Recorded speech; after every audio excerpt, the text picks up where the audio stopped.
Welcome, everyone. I'm Richard Carey, and this is the Data Led Growth podcast. And today we have with us Jeremy Lasman, who is the founder and CEO of the Passion Company.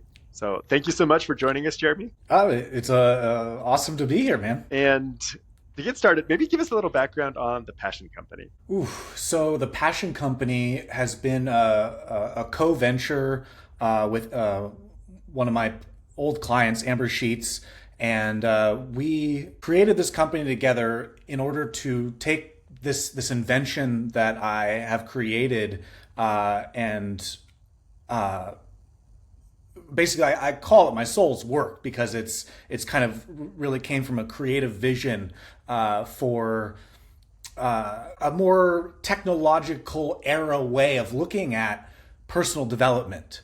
And so the Passion Company was really to take this vision out of me and put it into a company that had the mission and forward thinking perspective that treats passion as a basic fundamental human need, side by side with water, electricity, and really where I feel that humanity is going as artificial intelligence like advances and this world is going to change very rapidly. So it is addressing first and foremost like the malnourishment of passion in humanity.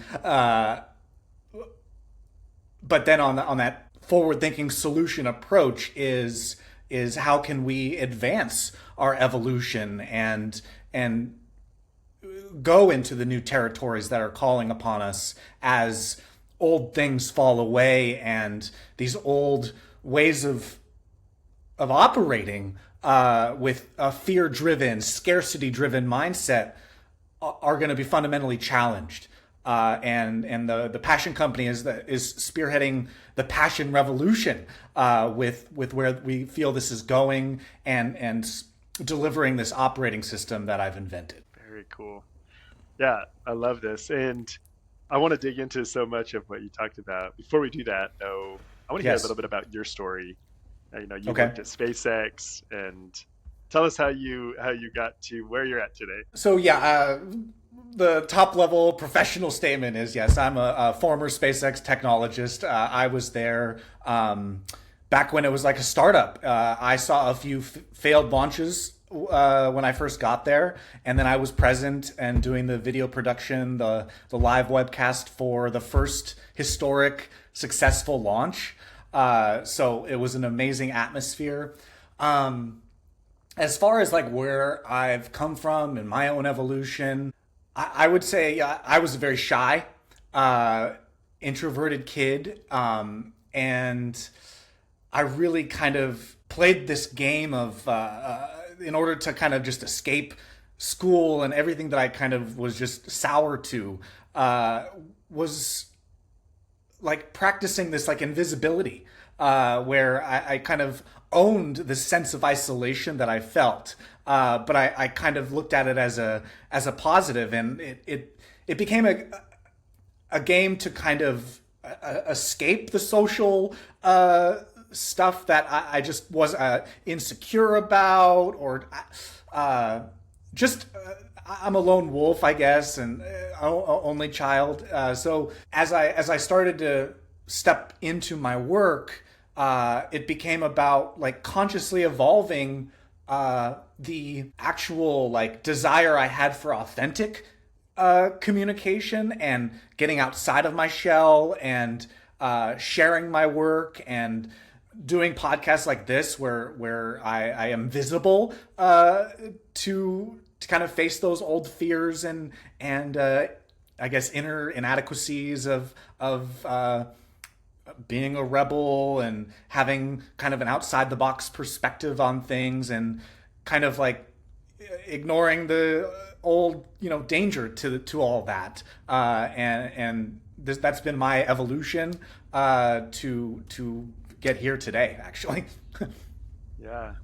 Again, I love this, and this is such a fascinating topic. When we were chatting originally and talking about Yeah. what's the data on fear Yeah. and around passion, and Man, I have so many questions. So I don't know. Do you have thoughts Well, or yeah, questions before I let's. dig in?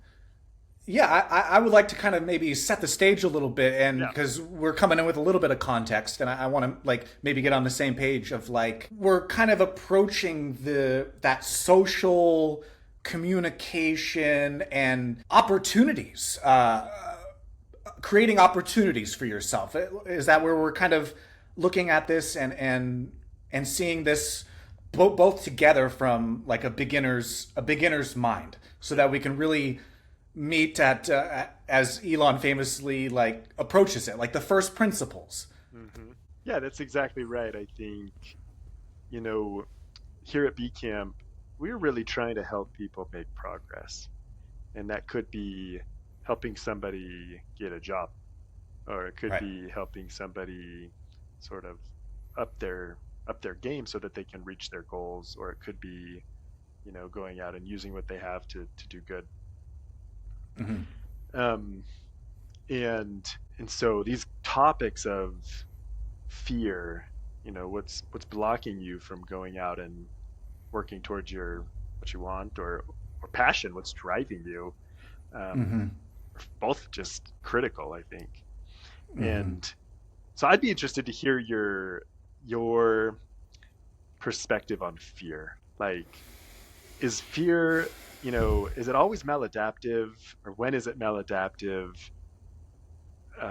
in terms of you being authentic, or like, experiencing what you're supposed to experience, I guess. I don't know. Listen. Ooh. So I guess the way I see like a spectrum here to kind of like I guess like create a big picture context to share this perspective would be fear first and foremost is an emotion.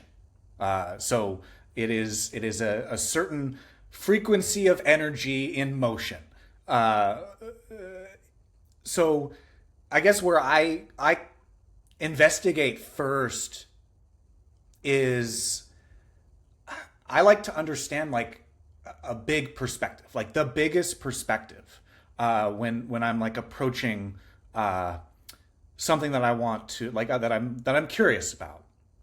Um, and do you see like from maybe like a universe perspective that the I look it's funny because I look through things from like a pro wrestling perspective, but uh, don't you see the like the grand rivalry of the universe is love versus fear? I need to think about that for a second. I guess I think about my perspective on fear is that, like you said, it's an emotion, that it's not bad, that it is part.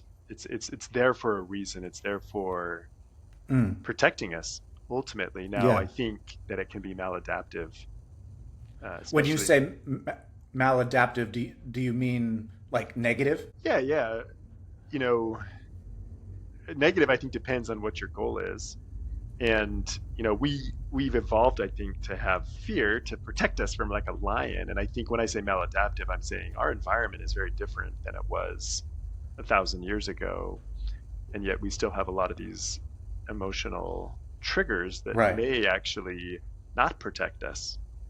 They may actually hold us back Yeah. from being happy, I guess. Is maybe the is maybe the Yeah. Well, where I go when I hear that is I like work backwards. I work backwards and I see like animal consciousness Mhm. and the purpose of fear in animal consciousness from their radius. Like they only have the senses. It to survive. Mhm. It has to be motivated by the fear within what they can sense in their radius. And I think what I notice as like that evolves and we humans are taking on like what that means is at some point of our intelligence, fear went from the five senses to time. It went not just the tiger around the corner in my radius of what am I scared of and what can kill me. It got sent to the dimension where past and future are now the turf where the fear resides. Hmm. And it kind of illustrates a difference between survival and safety. That's kind of a theme I've been looking at lately is like survival, safety, security. Hmm. Uh, as in like, am I alive to am I safe? It kind of it goes out to security. Now I'm like, okay, can I guarantee my future? For how long can I see? And I think maladaptive. You kind of mean like what our intelligence is is doing with it. Is that am I Yeah, tracking yeah, that? yeah, yeah. And again, it's all has to be in reference to a goal, I think, because just Right. because fear might be taking you in one direction, if you don't have a goal, it doesn't matter. Doesn't matter what direction you're going, I guess. And so Right. you can't really put a value Right. judgment on it unless there's an end goal. And I think that. Oh, go ahead. yeah, yeah. Oh, I was going to say, I think that kind of informs a big question to that. It's almost like, so if I'm putting myself in the shoes of like, I want to create an opportunity for myself. I want to apply for this job. I want to go for this interview. I want to start this company. It, I think it's really valuable to actually create that distinction between fear and negativity. Because I think often if we're scared of something, we automatically assume, oh, that's bad. The fear gets the label of good or bad, negative. So at least was speaking from my experience, the when you decouple that and you can see fear from the good or the bad, you can start to learn from it Hmm. and listen to it as you were saying, right?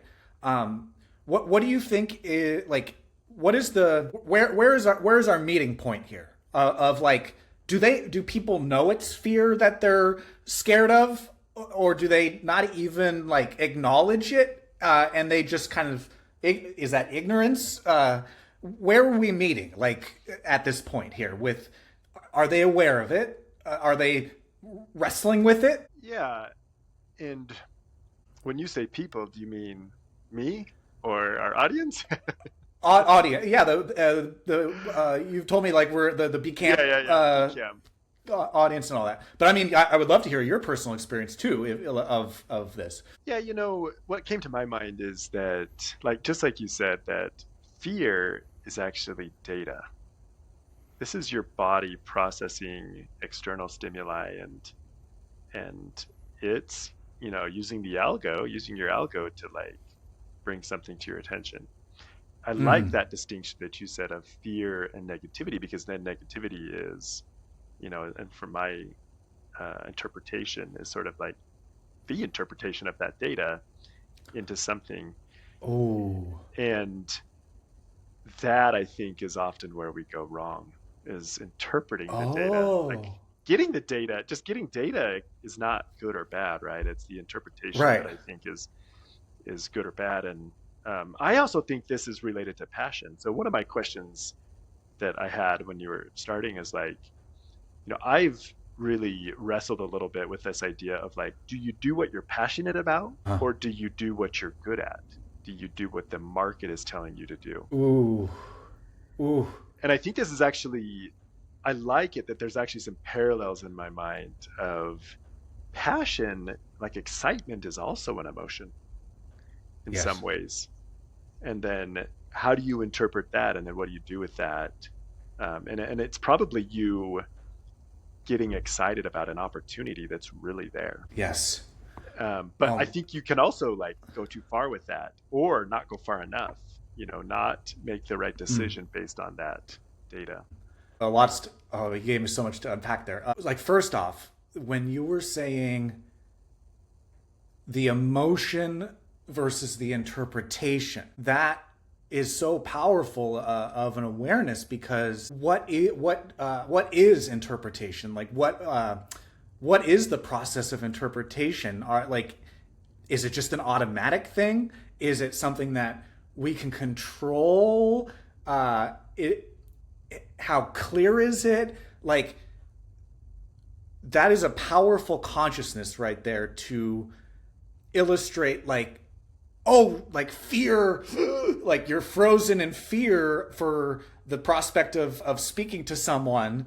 And then it so quickly is, oh, all the voices that tell you why you shouldn't speak to that person, or what you don't have enough of, so you can't do it yet, or the procrastination, or all these things.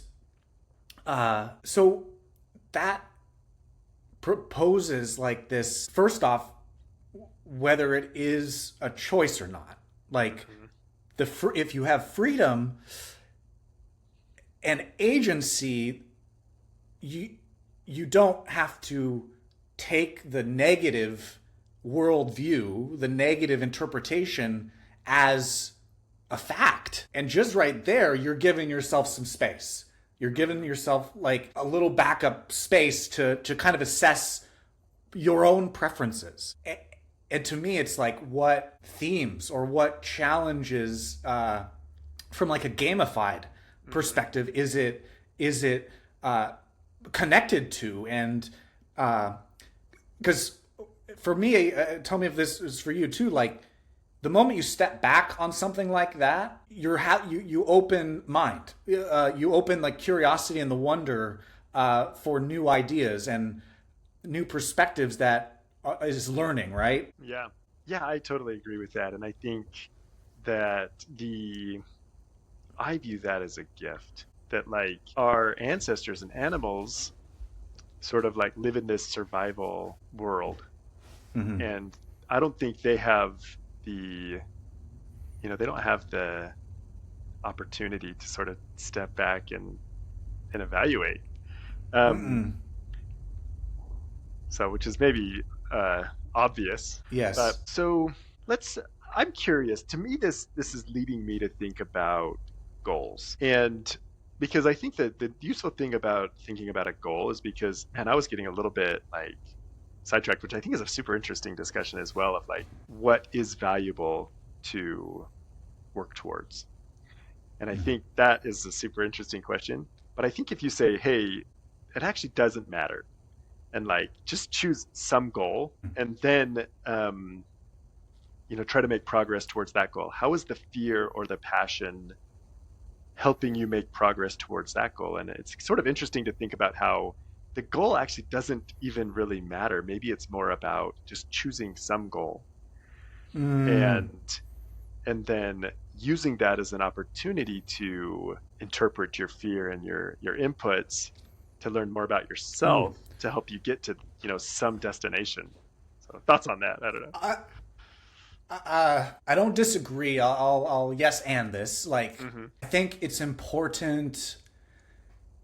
Yes, external goals are important, but I think if we're to say goal, from a flip here, from a reverse it inside of itself, I think there is a major pivotal importance and relevance to the goal of a clean inner climate. In fact, I might say like that is like is the most important, is the quality of your energy. Uh, Now that I say that, like I basically do treat it like that because it is an inner game. You hear that so much in the performance and the Hmm. flow state and all of these, like, and athletics. Hmm. It is an inner game. So to me, the quality of my inner climate is of utmost significance. Hmm. Um, that's not to take away external goals, but it kind of centers me more on a first fundamental, the state of my energy that is creating my reality, puts me closer to where the real transformation is actually happening. Hmm. Um, because, like you were saying, the example of going for what you're passionate about versus going to where the market needs are, the market demand is, Hmm. And yes, there's a lot of data outward to kind of like have scales on that. But when you consider the inner climate and you ask yourself, how clean is the drive? Because from a fear driven place, your fuel is fear driven.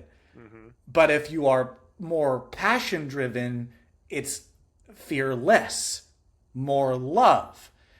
And so you can see, is this decision being driven by fear, or is this decision being driven by love, or how much fear? And you can use that to inform a cleaner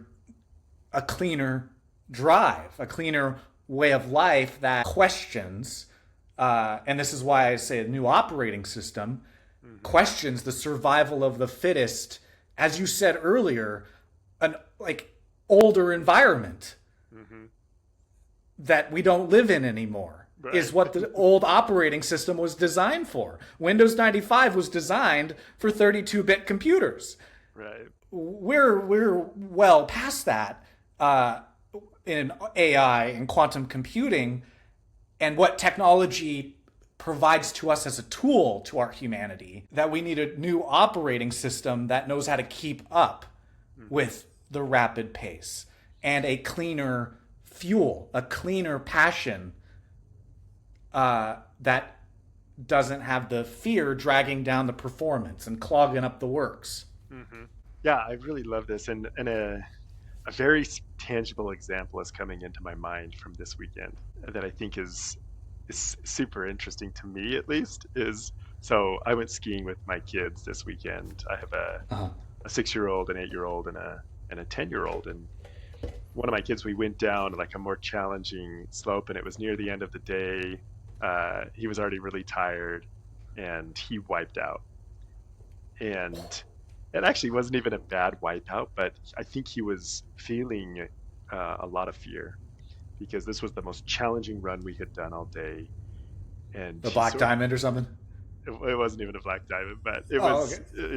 It was more challenging. It was but he kind of melted down. Oof. And was just like literally like laying on the thing, being like refusing to even go. I like helped him get up. First he was like really pissed that he couldn't get his skis in, or this is like, I don't know if you've ever been skiing. You try to empathize with this a little bit. And the reason this came to my mind is this idea of like goals and your inner self is super interesting. And I think him having that experience, I think, is really important so that he can evaluate like how he reacted in that experience. Like by having that sort of meltdown, I think he pushed himself to the limit, and he could sort of like hopefully learn a little bit about himself by pushing himself a little bit to the limit. And so when I think about like goals, like you said, like there's this sort of like external motivation, but I think having a goal that really the purpose of the goal is to push you to the limit where you need to be pushed. And that like it's not that like achieving the goal in and of itself maybe isn't as valuable, but maybe just like having a goal that like pushes you how you need to push and how you need to grow. And otherwise, it's hard to learn if you're just sitting there. And so there's this maybe that's a part of the resolution to this paradox a little bit of, you need some external goals, but the goal in and of itself is not that important. It's more about like, how do you need to grow? And then choose a goal that's going to like push you a little bit to maybe have some new experiences that you don't know how to handle. And so that you have to figure it out, So like my kid going on actually we'd been writing green circles all day, and then we did this it was a blue square that we did where it just like, that was the limit. But then he got up and went skiing the next day, and he was better, So it's interesting. I think that perfectly illustrates the data of fear, because I guess working backwards, reverse engineering, like the ultimate fear would be death, like you're gonna die. And then we got the classics, the failure, wiping out and failing, falling flat on your face, and rejection. I mean, as a scientist, just you get acquainted, reverse engineer from the data of the fear, right? It's and then be a scientist, like bring some logic to the emotion and assess the well. Am I really gonna die if I apply go in for this interview and I don't get it? Like so, they're from the data perspective, it's like inviting more science to it and and experimenting and creating new theories for you to test and consciously evolve with. Because as you said perfectly, like you're gonna get, maybe it is overwhelming at the time, but the data you'll get for the next experiment is gonna always keep you focused on the progress and the process rather than like the ultimate destination of success or solution that you're driving towards. Hmm. Yeah, yeah, I love that, and I think that's a good sort of summary. And we're coming up on our time a little bit here. I guess one of my questions for you, Jeremy, is what do you do to keep yourself centered, or like keep yourself in the passion?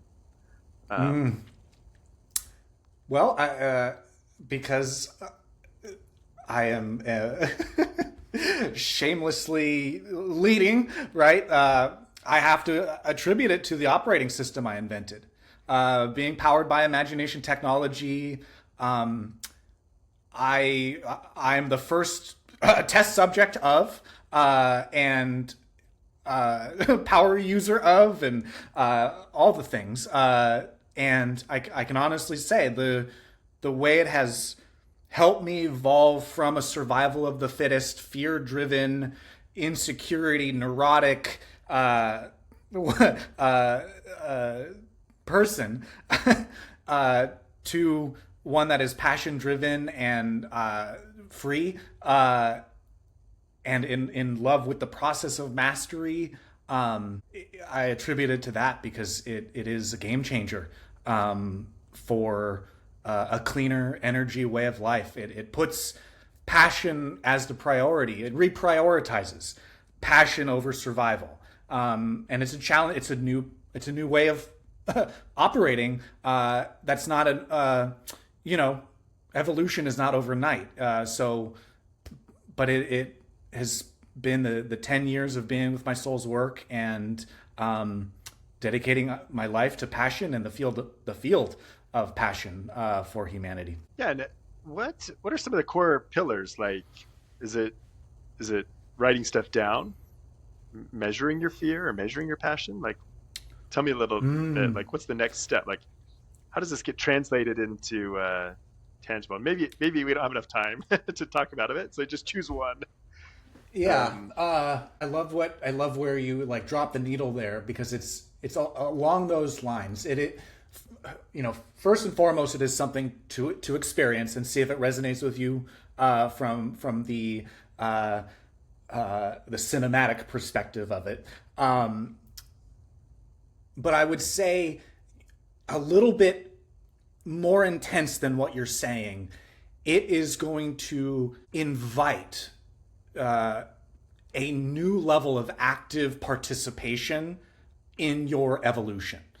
It is going to shake up all the unconscious ways that are given in like a collective social construct of how you've learned how to be. And I call it, some would say rules. I would say maybe like the givens that you're not really aware of how to communicate or how to turn down your volume and people please. And this is speaking from my experience. So it's gonna like fundamentally shake up that foundation and pose to you ways of actively participating with your conscious evolution in the various dimensions of body, mind, spirit, soul. But it brings them all together as one flow of passion. How? Oh, this is intriguing. And is it? The logistical answer is it's delivered through a series of 5 videos Okay. that give you 3 theories to test in your own reality, Hmm. and they correspond to the dimensions of body, mind, spirit, soul, quantum self, or 3D, 4D, 5D if you want to look at it from that perspective. Because in a survival of the fittest, body and mind are kind of entangled in a chaotic web of lower frequency energy. Hmm. And so when you start to, like we did earlier, by distinguishing fear from negativity, some interesting things emerge when you kind of disentangle the knots and weaves of our body and mind, and you start to see them more individually. Hmm. I Yeah. hope that I don't want Yeah. to just explain. I want to keep the the anticipation and that, but I hope that gives you enough. But please, if you want to ask more, go ahead. No, no, that's perfect. That answers my question, and I love it. Like my mind is going to like, I want uh, a network, like to go through something like this. I would want friends, basically. That it takes a little bit of it's hard to like get out of your own perspective on your own, right? And You hit the nail on the head. yeah. That's exactly the community that we're wanting to grow. Is like I said, with others that treat the quality of their energy with a high standard, Hmm. uh, and who a lot care a lot about conscious evolution. This is it's a new game to play from survival of the fittest, conscious evolution or natural selection, I should say, where things are just random. Like conscious evolution means we have a pen in our hand and we get to co-write how things go, and it's a lot of power to wield. And so yes, to be around others that see that and honor that, you couldn't have spoken better words to what being a passion utility, the world's first passion utility provider that treats it as a human resource. Yeah. Well, awesome. Well, thank you so much, Jeremy, for joining. Super interesting conversation, and Wonderful convo. it's a pleasure. It's a pleasure to chat. Yes.